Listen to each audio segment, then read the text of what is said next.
NRC tawbasi Lepkhibani 1951 dagi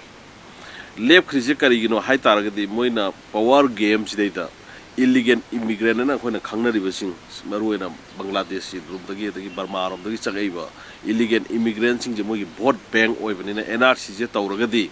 moji citizenship dagi lauthokragadi mogi election je phangmaroena apoina tawkidabani aduna hausi election gi matang sida akogi Meitei Leepun gi side gi wafam amandang phobok saning manski adaida ozabana lengbira pasigi da khurumjari ado hauji election ji maru oina mamangi haugibe election jing dagi handaki election jina hena maru oiba ado yamna chiraba tanja oibanina aduga masidaida akogi tungi oiba phibam ji lepkadoribnina handaki election ji yamna maru oiba akoina tawda yadraba akogi thawtang ne ana khali adubu sigi election jigi matang da ngangnariba tawnariba amaga hunnariba mayam sina hanagi lairiba electioneering gi tawrambasing gi culture do adum hanjallaga laibuje handakti kitang laibaki asobo irang ama laibani na kitang hunnabo khonabo je kitang taptharaga issue do oina khanabana faroidra haibisi akogi side gi kitang appeal laba mayam da tawjaning mani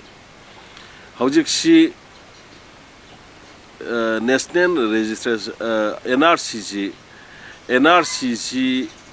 akhodi yamlu namaside da khanaru dragasu icham chamna NRC je just boy amani natra haidi icham tam boy amane maside iri je man India gi citizen na kanano citizen na tabna kanano haibu ne masi prithvi gi laipa khodi makta NRC je dum magi upgrade tawdna sahi manga gi natraga atara gi natraga amagi dum tawlebe pot amani ada hojiki NRC haidi every country da tawriba process amane ada India da su ngasai sahi tara chupna leisalakpa kanagumba atopa lebaki nagarik to nationalization toroga citizen oli haibugumba adugumba logi leido pot singdu sahi 1951 akhone Indian Republic phangba matungsida matamsida NRC tawre adugi matungda hana panarmi 1951 da tawgraba matungsida 61 da muk tawba 71 da muk tawba 81 da muk tawba 91 da muk tawba 2001 da muk tawba 2011 da muk tawba sum tawgadabsi adagi chahi tara khudingi upgrade tawgadabsi tawgidri si mainly akoigi Congress government na matamduda palamba haitare Congress government na NRC tawbasi Lepkhibani 1951 dagi Lepkhrise karigino hai taragadi moina power games data illegal immigrant na khona khangnari basing maruena Bangladesh rum dagi Burma rum dagi chagaiba illegal immigrant sing je mogi vote bank oibani na NRC je tawragadi moji citizenship dagi lauthokragadi mogi election je phangmaroena apoina tawkidabani aduna hojik Manipur ngasi thoiba thaudok simaksi illegal immigrant sing je kanano citizen na kanano je sak khanglak tabagi impact tu ne akoina ngasi thengnari si ana ngasi thengnari impact maksi one of the impacts si akoigi causes si akoina ngasai gi NRC tawkidabasi gi impact ne NRC tawkidabasi asobo cause amani aduna NRC tawba haibasi ngasi Manipur da praja khudimona pamnare adubu akoina amug yengu matamda hanagi NRC Congress na tawkidabasi dang natna 2011 da CWC Congress Working Committee mogi khwaidagi high power committee sina national gi thakta decision ama lawrakanda NRC ji tawba yaroi makoi madugi against laigani eba ware lawgraba party amada akoi gi hojigi oja bibol na changsellaga lepa ise hayeng ji vote si karakanta mana Manipur gi di NRC tawni haidoribra maramdi Congress ji national party high command makha da laigadoini high command gi ware eptu gi wang da mana Manipur gi matungana chatkani haidoira masima koina question tawjaningba maramdi Congress ki official policy NRC tawba yaroi haire aduga mahakna kamaina NRC tawgadoino natraga NRC gi against laiba mira mahak soje clarification pamba aduga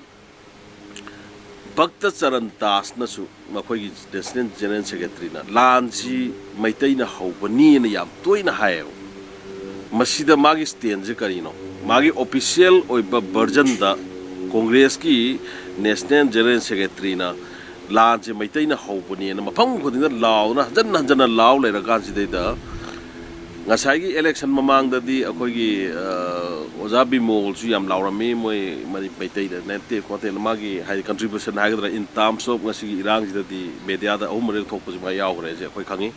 adu de ma dum miet le da hosi si magi stand je kari no jum to khoi clear oiningi adu natta bi da nga ki election ngi nga ki amma haijan ba question ba mayam da confusion chat pagi thabak se si topi ga no jum clear cut oina khoi haijaning ba ahum su da khoi na haijaning ba je अखोई war on drugs से हौरक्पा अखोई ओरेबल CM सिना अदना Poppy plantation से पाक सना तकथोरक पसिदैदा अमदि illegal immigrant सिंग अखोई reserve forest unlawfully मनी encroach तौसलक पसि तखाइबा हौरक्पा अमदि अखोई इलीगल इमिग्रेंट सिंग अखोई मणिपुर दा चंगसलक पसि मसक खंगदोकनबगी प्रोसेस से हौरुबदगी हाइरिबा कुकीगी हाइरिबा इरांग जे थोकपनि जे अखोइना खंगे हजि si khangabani cookies na oneman sem the saw by necessarily much home toy manam di moina tauriba aran basing to yati habanina adu mahagna tauriba thabak si daida yadrabanina huji cookies na oneman sem di loktho habane mogi demand adu huji ki manifesto huji congress ki tholok poji ju moi serial number 5 ta yauri oneman sem bi lokthok pai na adu cookie gi demand jine moina hairi si kari no koi kiran confusion laibo मागी MP लेपा दम लेपु काइनो ओनरबन सेम लपथो को तोइसे ओनरबन सेम बिरेन जिना वार ऑन ड्रग मिटोप संग पे यारोय अमदि रिजर्व फॉरेस्ट कन्नी हाइबसे मा मैतै ने नखोय सपोर्ट तौब नते कुकी ओरमजु नागा ओरमजु हु एवर सेम दुना 1951 दगी तौरक्तरब मिटो खंदोक पे थबकसे तौनी हाइरमबा रिजर्व फॉरेस्ट मतम कुइना येंजलक्तरब अखोयगी मिटोपना अदम खोपसे लइबिजे मसी कन्नी हाइरमबा अदगी ड्रग्स से अखोइना थाइना दगी अखोइना सजिकता पार्क 2000 अदाय द चपा अदाय दगी हौरबनी मोइसे सोम द थादन को अदो कुइना पोने कनाम त हन्ना येंगते अदो वारुन ड्रग्स से हौरमबा कुकी ओरमजु नागा ओरमजु सीएम द कोइ सपोर्ट तौरंगनेबा अन ओनेबन सीएम सपोर्ट तौबा हाइबसे अखोइगी कांग्रेस की बीजेपी की तुओगा सिगी हाइरिबा मणिपुर की जेनरेशन अमदि मणिपुर की इंटीग्रिटी कन्नबगी द हाइरिबा स्टेप सिंग लौखलप सेम अमा कन बाइबसे अखोय प्रजा खुदिमकी ड्यूटी नि न खल्ली अदुगा अखोय मेते लिपुन की ड्यूटी ने लौवी अदुना मखोयना हाइरिबा सेम लौथोगने जे करी हाइरिनो मोय लेफम तोपन दम लेपु सेम लौथोगने जे कई हाइनो कुकी की डिमांड जे मोय चोंगजलगा हाइरि जे कई नो सिमा अखोय कितन क्लैरिफिकेशन बिमोल तकी पामी हाइरिबा सेरे नंबर 5 सिदसु माना एडमिनिस्ट्रेटिव रिकंसोलिएशन हाइबा मा यावरिबो administrative reconciliation is kaino akhoi ga khatnare adudi akhoi compromise to ban tinahan ba nuksinahan ba haiba nebo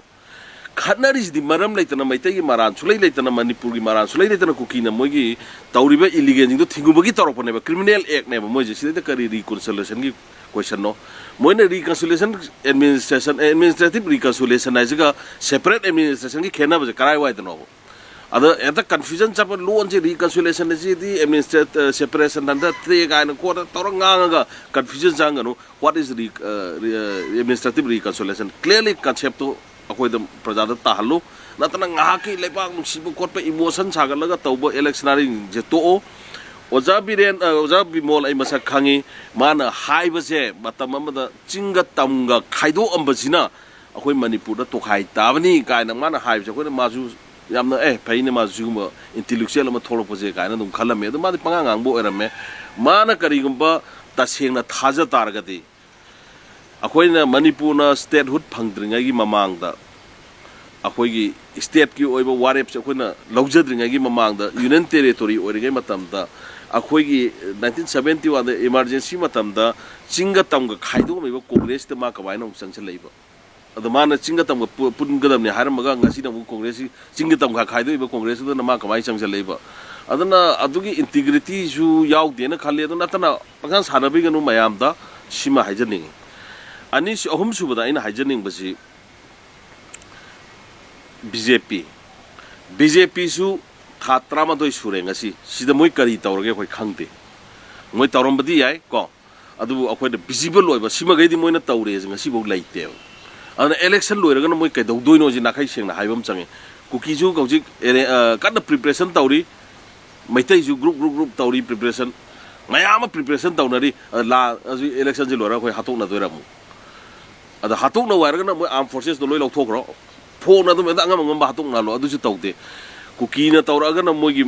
cookie arm forces न ngaइबा जगह दो कुकी न संग संग न खुद थाली मैतै न हलुरगना आर्म फोर्सेस न मैतै दु कापसली अदना मै अखोगी प्रजा द लेरिबा चिंगनाबा आर्म फोर्सेस न मोगी बिचंग चंगाब्रा गाइजे सिगी जिन थेना इंडिया दा थाजरक्तना बगी मसाक ओहेलेबा अदना मसी यारगदी बीजेपी जु यू कम आउट अदु ओपन द अखोई इलेक्शन लोरगना सी तौनी स्माइ तौनी नाखै जेंगना हाइदबिदा चनै नरग लैबसे हंदकी इलेक्शन जिददी हाना हानगी दो तुओ अदना बीजेपी खंगदे कांग्रेस खंगदे प्रजा सिंगदु नोई पामिसे कइनो नोई तौदुइसे कइनो स्टेप ता हंगगा सी यादो हाइहन लगा असेंगना सेंगना तरो भोट तो फजना वारेप लौरगा थादजी नतना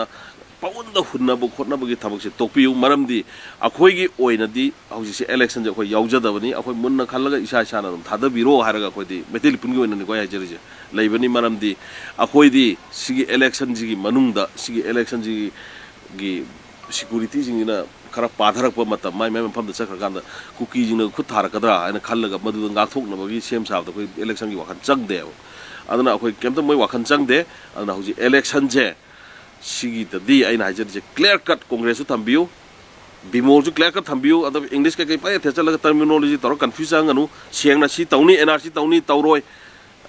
हाई कबाना यारजु तौरोय आई तौनी तौरोय सेंग सेंगना हाइबियु बीजेपी जु सिगी इलेक्शन जु लोरा सी तौनी सिमाइ तौनी अखोइ सी तौरोय दो सेंगना हाइबियु